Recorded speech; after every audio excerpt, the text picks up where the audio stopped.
mucho tiempo en estar utilizando ya la tecnología, incluso la ingeniería genética, para contribuir a producir medicamentos que de otra manera fuera imposible de lograr. Tradicionalmente nosotros conocemos los medicamentos que son de síntesis química, es decir, aquellos productos que resultan de la combinación de moléculas y al final resulta ser moléculas sencillas que pueden fácilmente en el laboratorio reproducirse y finalmente la fórmula va a quedar una fórmula que es idéntica en todos los casos que se aplique la misma fórmula. Sin embargo, cuando nosotros hablamos de proteínas como medicamentos, por ejemplo, el factor 8 de coagulación que se utiliza en pacientes con hemofilia, nosotros estamos hablando de moléculas que son extremadamente complejas. Estas moléculas tan complejas requieren de una producción que ya no es una producción convencional. A esta producción que utiliza los seres vivos para producir el medicamento se le conoce como biotecnología. La biotecnología entonces es este proceso que comienza cuando se finalmente produce la célula que va a dar origen a esta proteína a través de una modificación genética que se hace. Esta modificación genética que se hace precisamente logra que la célula se convierta en una fábrica que produzca esa proteína. Esta célula que ya está lista se pone en un caldo de cultivo, este proceso que se conoce como fermentación, multiplica miles de veces la célula para tener ya suficientes trabajadores que hagan el medicamento biotecnológico. Después, cuando ya se produce esto, esta sustancia que ya es la proteína que vamos a utilizar, se separa de las células, del caldo de cultivo que está enriquecido, de todos los elementos que se han agregado para estimular el crecimiento de las células y finalmente queda el medicamento.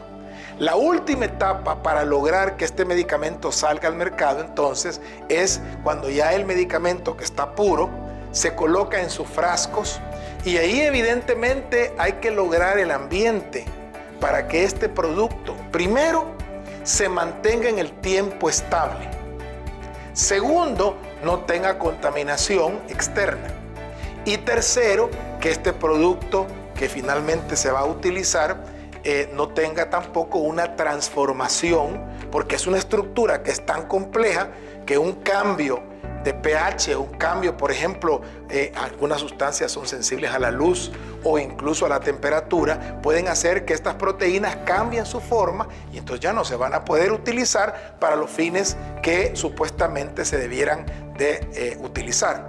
En este caso, estas condiciones se logran a través de un preparado. Fíjese que después de que ya tenemos el producto puro, tenemos entonces que prepararlo de tal manera que el ambiente en cual se va a envasar sea un ambiente que no le vaya a producir ningún problema al producto y que finalmente este producto se mantenga con las condiciones y las características adecuadas. Un error, por ejemplo, en la cadena de frío. Si nosotros, por ejemplo, tenemos que mantener estos productos a una temperatura de 8, 6 o 2 grados, tenemos que asegurarnos que esta temperatura se mantenga siempre en el tiempo. Cualquier variación puede producir entonces una desnaturalización de la proteína. Por eso es que tenemos que ser muy cuidadosos para mantener las condiciones que finalmente cuando usted reciba el medicamento tenga la potencia de vida y las características y no le va a producir entonces más inmunogenicidad de la que debe tener.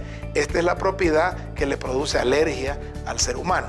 Estas condiciones entonces la da el envasado primario y por supuesto ya el envasado secundario que le va a llevar a usted a la mano el producto. Esto es lo que es el proceso de manufactura de los productos biotecnológicos. Muchas gracias y que Dios les bendiga.